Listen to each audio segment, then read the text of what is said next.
Hello, everybody. Thank you for joining this session, the highlight session of the day. I'm looking forward actually to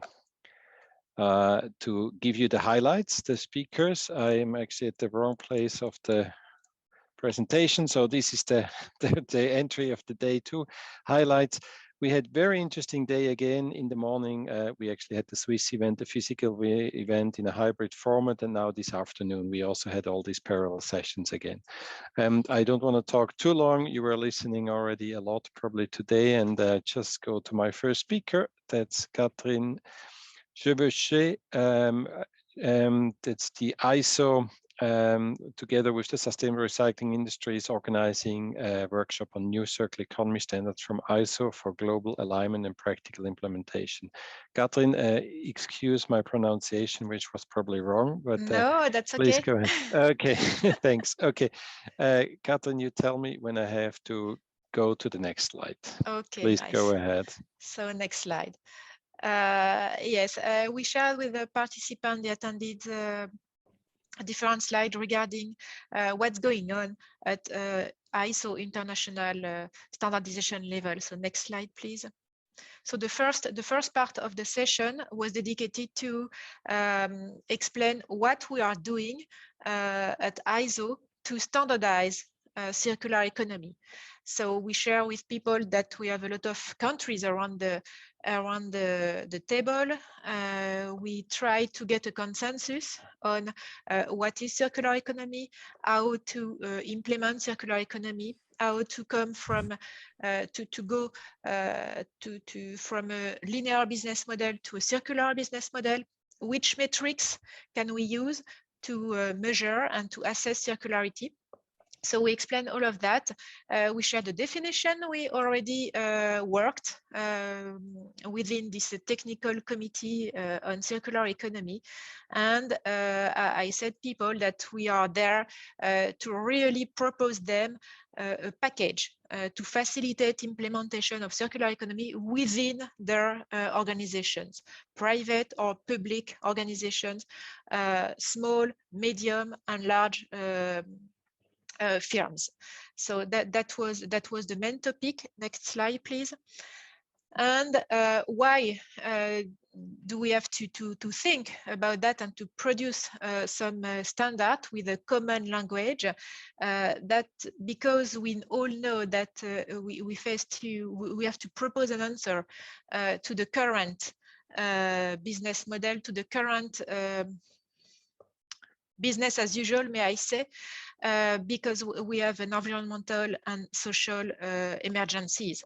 So that's why we created this technical committee to promote the mindset and to implement circular economy for all the people. So it's not only a question of environment and to take care about our environment, to take care about climate change and so on, biodiversity, the resource depletion and so on, but it's also a social issue to be able at the end of the day to contribute to the sustainable development. So we have to completely change our mindset to integrate a long-term vision within our behavior, within our way of doing. And next slide. We have a second presentation from UNEP. They shared with us their circularity tools available on their platform, and to push the 9R, may I say, how to recycle, to repurpose, to remanufacture, to repair, to reuse, to refurbish, and so on, to better close the loop and to avoid waste generation, to avoid incineration, to avoid waste landfilling, and so on. Next slide.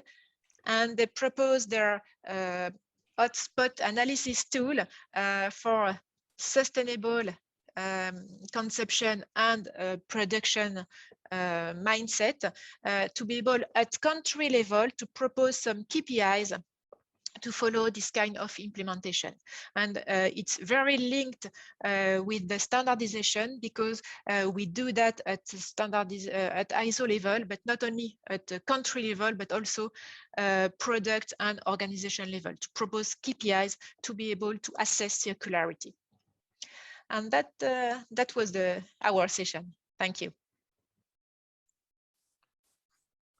Thank you very much, Catherine. It's very nice to see how standardization and also the research done is coming together. That's excellent. That's all about this conference, actually. So now we move on to the next presentation. We had a workshop organized by UNICEF about public and private partnerships to tackle human and children's rights issues. And we will hear some feedback from Jennifer Yablonsky. Jennifer, please, it's your floor. Oh, thank you so much. I'm afraid I don't have some nice slides, but I will try to kind of give and share some highlights from that session. So just as a quick framing, this session really focused particularly on extractive industries and minerals, and specifically given with a focus on Ghana, but also drawing from experience from both Burkina Faso and DRC, to try to understand what has been the experience to date in public-private partnerships around mineral revenue in particular. Obviously, there are broader issues around the sector and thinking about children's rights, but particularly looking at revenue and at what are the opportunities to better harness that revenue for kind of reinvestment in the social sector and children's rights in particular. So we had quite a diverse set of panelists in that discussion, including from Ghana, a representative from the Extractive Industries Transparency Initiative, the Ghana Minerals Fund, as well as something called the Wages Project. And effectively, they all shared different aspects of partnering. Ghana has a relatively strong or clear kind of structure for how the mineral revenues get distributed. But really, what does that mean in implementation, and particularly given that part of that focuses on basically reinvestment in local communities? So that was the kind of first part. And then the second part was sharing experiences from Burkina Faso, again, looking at reinvestment in local communities and engagement of children and young people, as well as experience from DRC, which was actually focused on cobalt. So just to maybe pull out a few themes, I think, about common experiences of things that were really critical in those partnerships. As one of the panelists mentioned, I think putting at the core this idea of putting people first. So when we think about the mineral sector and its revenue, what are the ways in which we put kind of human development at the center of those discussions, with special attention particularly to particular groups, including women, children, and youth. A common theme, certainly, in terms of the work that has been done to date, is really trying to increase the availability of information, transparency of information, and accountability around revenue, both in the process in which it is distributed, how it's collected, what are the obligations, and sharing that at multiple levels, both nationally as well as at local level. I think a second and a really important point was the role of participatory and inclusive planning, particularly at local level with multiple stakeholders. So there were multiple examples of using community level engagement that included private sector in terms of mining companies, included local government, civil society, and really reaching out to various kind of stakeholders in the community to participate in identifying how those revenues that were coming back into local communities could be best used.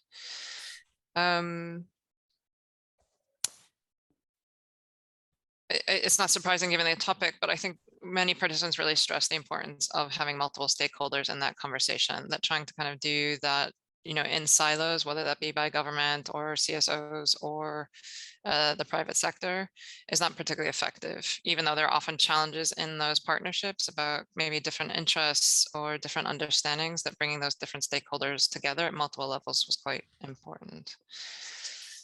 Maybe just to sum up on a couple of challenges.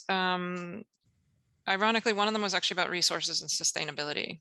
So in terms of thinking about in the longer term, how are those resources invested in a sustainable way, both in terms of, for example, the community development projects, but the idea of, you know, once the project starts, what is the ongoing funding sources for those?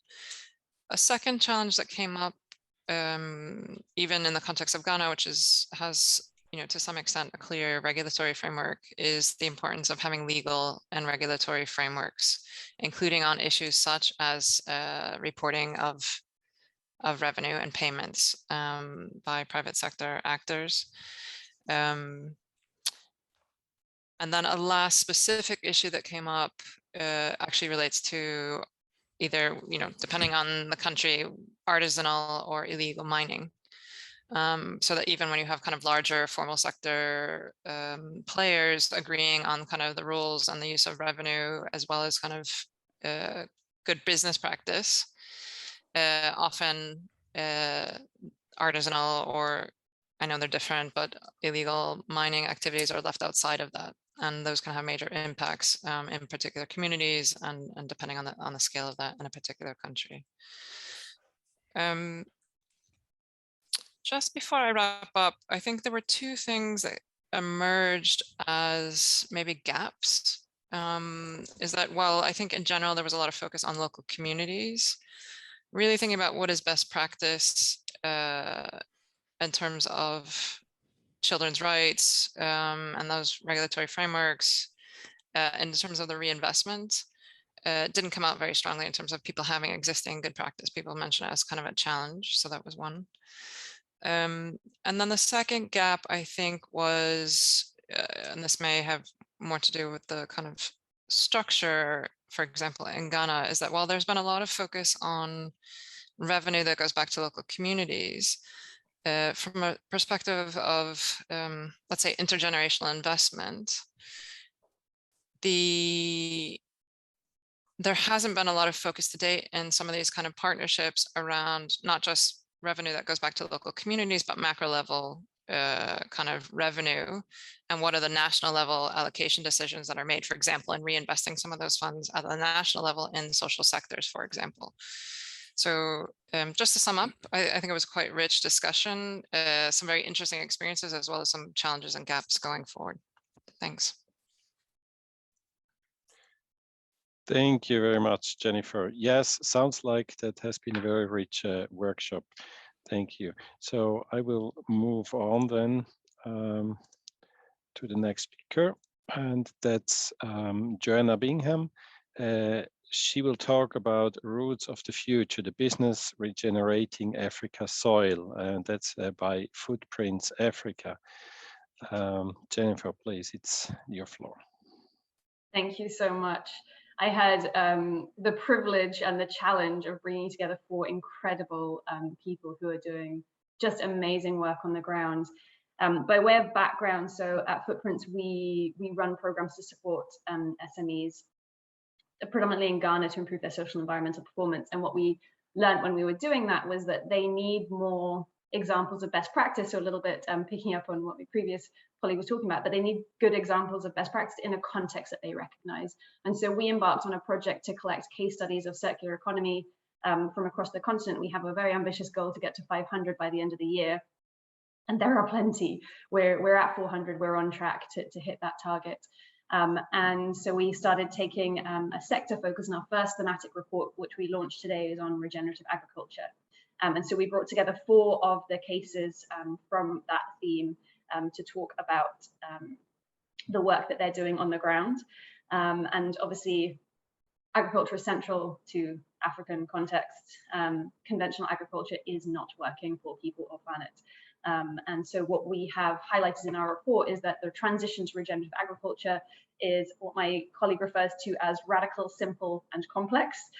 It's radical because it really goes against the conventional thinking of how agriculture should be done. It's simple because the solutions are all there. And it's complex because the implementation is not as straightforward. So we brought together 4 incredible people who brought that to life.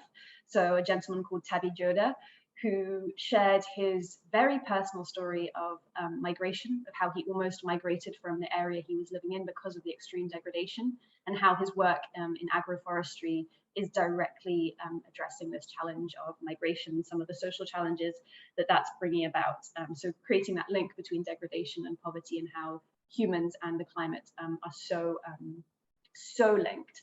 Then we had Ati Shah, whose family have a tea farm in Kenya, and who's really grown up in the tea sector and seen how things can be done differently. So she is working on a project on a consortium called Co-Regen, and they are taking, they are promoting technology to take agricultural residue, very low agricultural residue that would typically be burnt or left in the fields, with certain challenges that brings.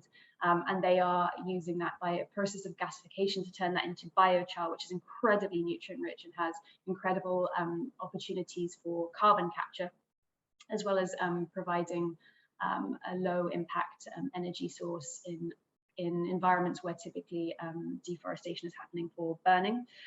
So she talked about her journey there. We had a gentleman called Dr. Kofi Boa, who is the founder of the Center for No-Till Agriculture in Ghana, talking about the work that they are doing.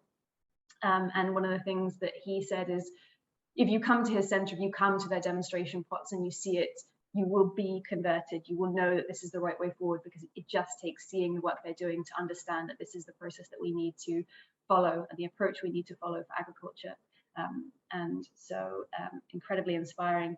And then Neil Spackman, who I'm going to pronounce this wrong, but they do halophytic agriculture, which is effectively working in like coastal communities and coastal regions, and proving that even in the kind of most degraded or in the most seemingly hostile environments for agriculture, you can actually create really meaningful livelihoods. So they work, they can do agriculture in saline and brackish environments. They do a lot of coastline restoration with mangroves, and they've also done some projects. He himself lived in a community in Saudi Arabia for 10 years, supporting them to reverse desertification in areas where he shared they don't have rainfall for 30 to 36 months, and proving that regenerative agriculture can work where there is no water. So really inspiring to hear all of their stories. The key lessons that came out from the conversations and from the research that we've been doing is probably not a surprise to anyone, but context, the importance of context, and not trying to create one-size-fits-all solutions, but really adapting to communities, to the wisdom that already exists in communities, to the current situation in communities and what works for communities. Railing a little bit against imported solutions from different climates that just won't work in tropical climates, for example. Sorry, I set a little timer for myself so I wouldn't speak so long. Yeah, so that was one important thing, that the knowledge is there, it's in the research, it's in the communities, and we just need to make sure that that's being applied at scale. And there's a real urgency from those participating to operationalize that knowledge through policy investment, through markets, and through the work in communities. The insight that technology is not always expensive, big bits of kit and digital innovation, but it can be much more simple, straightforward tools that can, again, be adapted to local communities and their context. That we have to start. Don't wait for perfection or for governments, but we really need to just start making this happen right now.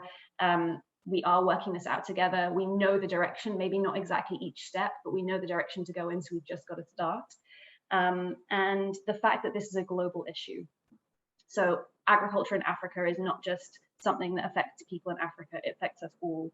And even Neil pointed out examples from America where we are seeing extreme weather events, extreme degradation, showing that the conventional approach to agriculture absolutely does not work for the long term, and that we have to take a new approach, and that we should not be pushing Africa down the same path that is being shown not to work. So it was an absolutely fascinating session. I'm very glad that there'll be a recording out so you can hear it from those who said it much more articulately than I did. But thank you so much for giving me the opportunity to share those insights here. Thank you very much, Joanna.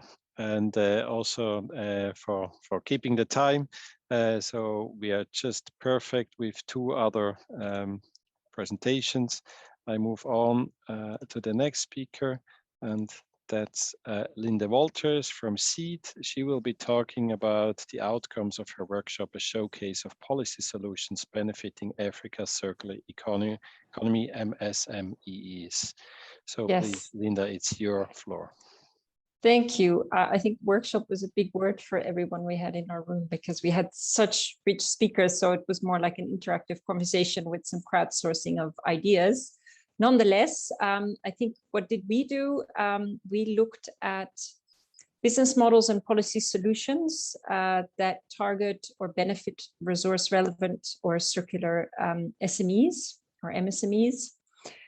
We looked at a kind of global perspective at policy solutions globally that can benefit these players. And then we moved to a much more local sort of Ghana perspective, where we heard from a local enterprise about what challenges them and what would help them. And then we also took a bit of an ecosystem stakeholder perspective with speakers from the EPA and the Private Enterprise Federation, looking at a concrete, so a waste policy kind of context in Ghana, and we looked at a concrete solution around a platform for industrial symbiosis we had. We were very pleased to have our SEED Award winner 2021 present, a waste-based enterprise that basically looks at recycling waste streams into briquettes, working with local government, looking at raising awareness about waste segregation, capacity building, and deforestation. And again, I think this was a really nice concrete example of sort of policy opportunities that they see. So bringing that in. I guess there's sort of 3 takeaways. So one from our session, one is basically that local social and green enterprises have an important place within the full sort of circular economy and throughout the value chain, whether it's from sort of the choice of inputs through to sort of consumer side and awareness raising there. But existing policy frameworks globally and locally have a lot of gaps. It's a bit of a patchwork. They target large-scale players. There's issues around capacity building, the volume of business, bureaucratic structures, and problems around sort of lack of access to incentives or finance. And I guess thirdly, then I think what we concluded with our session is, to unlock this potential for circularity, we need more targeted policy solutions. So looking much more at and consulting much more with small scale enterprises, which make up the fabric of our economies and are often overlooked. Policy solutions need to be time bound. There need to be incentive structures built in, for example, incentives for waste use. We need to seriously look at capacity building to take up incentives and to take up more of a role. We need, national waste platforms and information for some of these market players. We need partnerships between smaller and larger players around this. And we need government procurement to prioritize smaller players as well. So those are the 3 takeaways. So I think, yeah, we what I kind of walked away with was this idea that to really get to this true circular economy, we need to not overlook some of these small scale enterprises. That's what I want to share. And yeah, it was a great, albeit too short a session.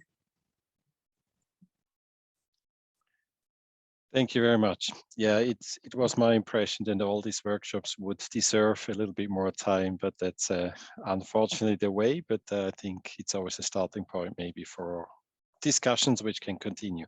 Thank you very much, Linde. So we move on to the next presentation. Just give me a minute. and that's by the Ghanaian National Cleaner Production Center, Oeko-Institut, Mountain Research, and the Sustainable Recycling Industries Program, a workshop about waste tires and other hazardous fractions, solutions for Ghana in the nexus of upcycling and co-processing. It's actually the third workshop today about Ghana, from Ghana, which is great. It seems like it's already the Ghana Day. Also, the Ghana Day will be due tomorrow. I will mention this at the end. So I don't know, this is Tobias Schleicher and Sampson Atiemo. You tell me who is going to talk. I will talk this time. Thank you, Matthias. This is Tobias Schleicher, Oeko-Institut. Sampson actually chaired us and guided us through the workshop for the 50 to 60 minutes. So it's only fair that he gets a break now. So actually what we did, we had a very productive workshop, though a bit short, of course, and we didn't have so much time to discuss, but we had a very productive workshop on the nexus of co-processing and upcycling of waste tires in Ghana. The background is that within the Sustainable Recycling Industries project in Ghana, we did a very interesting study last year about the whereabouts of waste tires, end-of-life tires in Ghana. And we found several sort of downstream options. So we identified upcycling, and we had a very, very good panelist, Matilda Pine from the Used Tires Upcycling Association with us during the workshop. It's an association that was also founded in April this year, representing the upcyclers of tires in Ghana, an association that was also founded based on the facilitation of the SHRI program. Then we not only discussed upcycling, we also discussed co-processing. So co-processing means that alternative fuel can be used in heavy industries instead of fossil fuels. That means for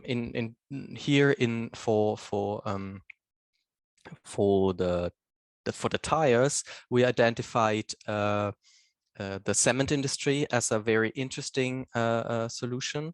And here we had, on the one side, we had Ed Verhame with us, a dedicated expert who cooperates with us in the SHRI project and does a full assessment of the cement industry in Ghana with us when it comes to co-processing.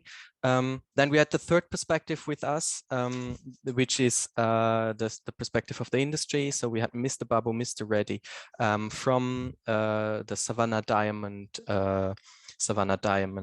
cement industry with us, and finally the perspective of the regulator. We had Mr. Sampson from Ghana EPA with us. So we started the discussion and had a very interesting discussion on the panel, and then finally when we discussed with Matilda Pine from the upcycler's perspective. So the main barriers are really the acceptance of those products. It's still kind of a niche sector, and to get upcycling out of the niche towards a circular economy, we identified that the linkage to the EPR system, that means the Act 917, is really key to make sure that business models can even pay off better. Another point that Matilda Payne raised is that is the point of green public procurement, meaning that government could also support upcycled materials in green public procurement. When it comes to co-processing, the outcomes of the discussions regarding the benefits of the co-processing, Ed raised three most important key benefits. The materials are really decomposed. That means we have material recovery in the process. The tires go into the clinker. There's no ash anymore. Second point is toxic gases are kind of self-cleaned. That means when you have 1200 degrees, the toxic gases are almost gone. And then number three, the cement kiln is already in place. That means the most important part of the investment is already there in Ghana. In many countries, this is not so much supported by the government. We, however, identified and together with Mr. Sampson from Ghana EPA that it is very likely that this way of downstream option co-processing will be linked to the legislative framework in Ghana. The legal ground is there with Act 917. The next step that is needed is really a pilot, trying it on the ground, and also making sure that we do not create another problem. That means pollution control mechanisms are really key. To wrap up the last perspective, the industry perspective, we would like to stress, and also Mr. Babu and Mr. Reddy from Savannah Diamond stressed that for them it is a huge chance for cost reduction. That means if you're in the cement industry, the highest cost part is the fossil fuel part. So if you can replace that by alternative fuel, in this case tires, this is a great opportunity for the industry. Yeah, that's it. Thank you for your attention. Thank you very much, Tobias. So that's perfect. We are 5 o'clock, and this is the perfect leading over to the event tomorrow. Let me show the program for tomorrow, because tomorrow is the real Ghana day. We will have in the morning the Ghana event, an in-person event, but also a live stream, which is supported by the GIZ e-waste program in Ghana, and also, of course, co-hosted as the entire conference by the Ministry of Environment, Science, Technology and Innovation of Ghana. Thank you very much for joining this session. Hope to see you all tomorrow. Have a nice morning, afternoon, evening. See you tomorrow. Bye.